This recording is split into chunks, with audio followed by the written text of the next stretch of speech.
Welcome students. स्वागत है हमारे YouTube channel sure success coaching centre में। मैं आज आपके समक्ष झारखंड शैक्षिक अनुसंधान एवं प्रशिक्षण परिषद द्वारा जो प्रथम सावधिक परीक्षा के लिए मॉडल सेट तैयार किए गए हैं उसमें से विज्ञान विषय का तीसरा सेट आपके समक्ष पेश करने जा रहा हूं। तो चलिए इस प्रश्न की ओर चलते हैं।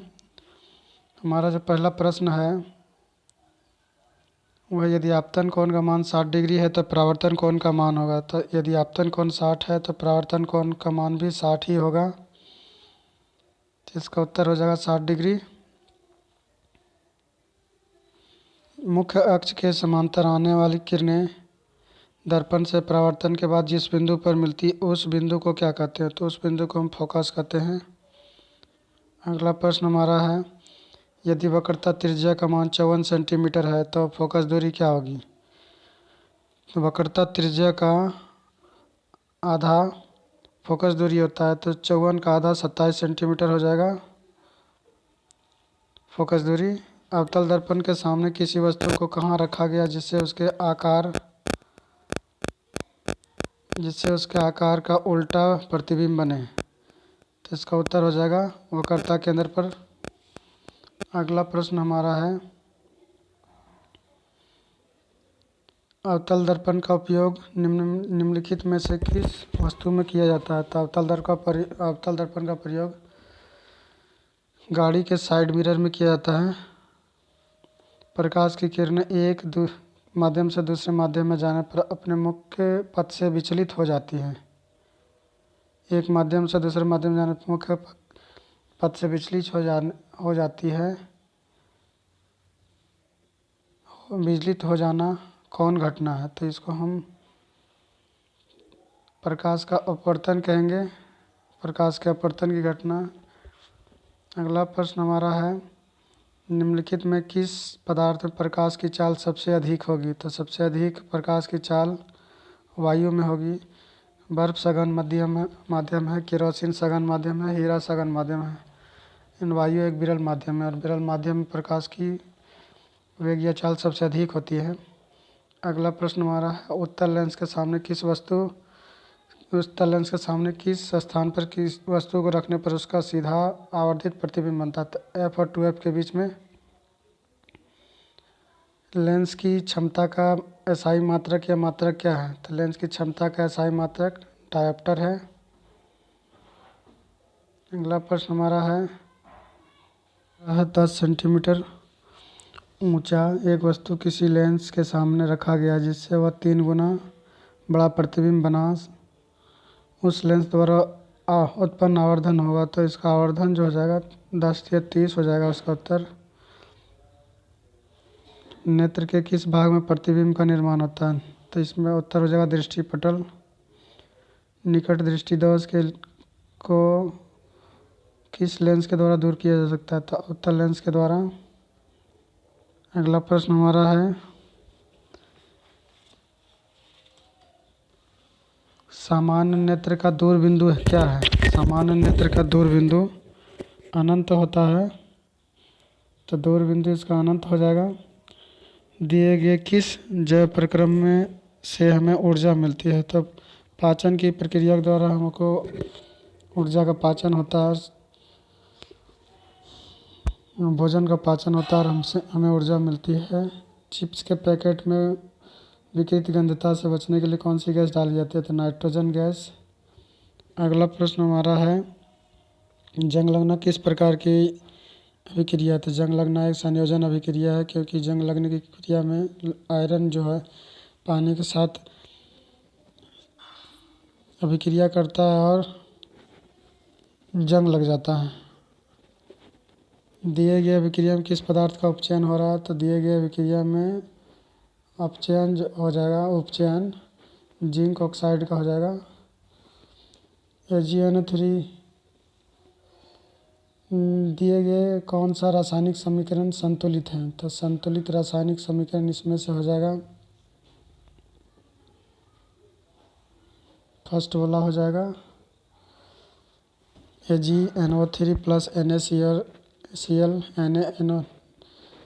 NaNO3 plus AgCl। ये बैलेंस है, बाकी अनबैलेंस है। लौह चूर्ण पर तनु हाइड्रोक्लोरिक अम्ल डालने से क्या होता है? हाइड्रोजन गैस आयरन क्लोराइड बनता है। अगला प्रश्न हमारा है, दिए गए पदार्थ में कौन गंधीय या रंगीय सूचक की तरह व्यवहार करता है? तो लिटमस। इसका उत्तर हो जाएगा लिटमस। हड्डियों को जोड़ने के लिए डॉक्टर किस लवण का प्रयोग करता है? तो calcium sulphate, semi hydrate, CaSO4 into 1/2 H2O। अगला प्रश्न हमारा है, प्लास्टर ऑफ पेरिस का रासायनिक सूत्र क्या है? यह सूत्र क्या आता है? CaSO4 into 1/2 H2O। अगला प्रश्न हमारा है, दिए गए समीकरण में कौन अभिक्रिया हो रही है? तो इसमें संयोजन अभिक्रिया हो जाएगी। इसमें संयोजन अभिक्रिया हो रही है। खट्टे फल में कौन सा अम्ल पाया जाता है? तो खट्टे फल में सिट्रिक अम्ल पाया जाता है। तो इसका उत्तर हो जाएगा सिट्रिक अम्ल। अगला प्रश्न हमारा है कि कोई विलयन अंडे से पीसे हुए कवच से अभिक्रिया कर गैस उत्पन्न करता है जो चूने के पानी को दूधिया कर देता है। इस विलयन में क्या होगा? तो इस विलयन में HCl होगा। इस विलयन में HCl होगा, तो इसका उत्तर जाएगा HCl। अगला प्रश्न हमारा है, कोई विलयन नीले लिटमस को लाल कर देता है, इसका pH क्या होगा? इसका pH 2 होगा, क्योंकि ये अम्ल होगा और अम्ल का pH 7 से कम होता है। अगला सवाल हमारा है कि अमीबा अपने किस अंग से भोजन का पाचन करता है? तो अमीबा कुटपाद के माध्यम से भोजन का पाचन करता है, तो इसका उत्तर हो जाएगा कुटपाद। पाचन की क्रिया में आमाशय में कौन प्रोटीन का पाचन करता है? तो आमाशय पेप्सिन हो जाएगा इसका। निम्नलिखित में किस जीव में प्राणी संभोजी पोषण होता है? तो अमीबा। अगला प्रश्न हमारा जो है, मनुष्य के हृदय में कितने कोष्ठक होते हैं? तो मनुष्य के हृदय में 4 कोष्ठक होते हैं। निम्नलिखित में कौन भोजन के माध्यम को क्षारीय बनाता है? तो पित्त रस या पित्त। उत्सर्जन तंत्र की इकाई, क्रियात्मक इकाई क्या कहते हैं? उसको वृक्क कहते हैं। अगला प्रश्न हमारा, निम्नलिखित में कौन कार्य बाष्पोत्सर्जन द्वारा नहीं होता है? तो ये भोजन का संवहन, इसका उत्तर हो जाएगा भोजन का संवहन। निम्न में से कौन एक लिंगी पौधा है? तो एक लिंगी पौधा इसका हो जाएगा आम। एक लिंगी पौधा नहीं है, पपीता हो जाएगा। आम, सरसों और गुड़हल ये उभयलिंगी या द्विलिंगी पौधे हैं। बाकी पपीता जो है एक लिंगी पौधा है। अगला प्रश्न हमारा जो है, दिए गए चित्र किस प्रकार के जनन को दर्शाता है? तो इसका होगा पुनर्जनन या पुनरुद्भवन। लड़कों में यौनावस्था के लक्षणों का नियंत्रण कौन हार्मोन करता है? तो टेस्टोस्टेरोन हार्मोन। निम्नलिखित में कौन मादा जनन तंत्र का भाग है? मादा जनन तंत्र का भाग मूत्रवाहिनी, शुक्रवाहिनी और शुक्राशय ये नर जनन तंत्र का भाग है, जबकि गर्भाशय मादा जनन तंत्र का भाग है। अगला प्रश्न हमारा, हम जितने भी ऊर्जा का उपयोग करते हैं उनमें से अधिकांश पर सौर ऊर्जा से उत्पन्न होते हैं। निम्नलिखित में कौन सा ऊर्जा स्रोत अंततः सौर ऊर्जा से उत्पन्न नहीं होता है? तो नाभिकीय ऊर्जा, ये सौर ऊर्जा से उत्पन्न नहीं होता है। निम्नलिखित में कौन नवीकरणीय ऊर्जा का स्रोत है? नवीकरणीय ऊर्जा का स्रोत हमारा हो जाएगा सौर ऊर्जा। नवीकरणीय ऊर्जा का स्रोत है सौर ऊर्जा हो जाएगा। निम्नलिखित में से कौन जैव ऊर्जा स्रोत का उदाहरण नहीं है? तो जैव ऊर्जा का स्रोत का उदाहरण नाभिकीय ऊर्जा नहीं है।